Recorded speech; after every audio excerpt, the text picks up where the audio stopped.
Forming the LLC is just the beginning. There are ongoing obligations that you need to stay on top of, and it helps to know what's coming in year 1 and beyond so that you aren't surprised. This is also where using Northwest Registered Agent can really pay off. Let me walk you through what New York requires. Earlier in the video, we covered the New York publication requirement.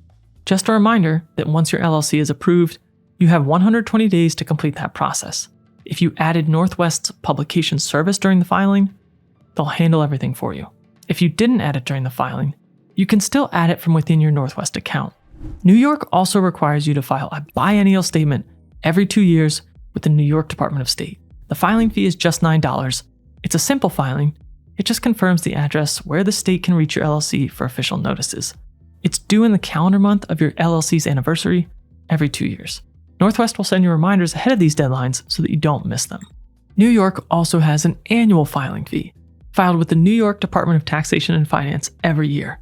The fee is income-based and ranges from $25 to $4,500, depending on your gross income from New York sources.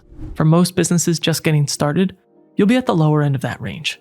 If you've only followed along so far, and now you're ready to get started, remember to use the link in the description to get the best available price with Northwest Registered Agent.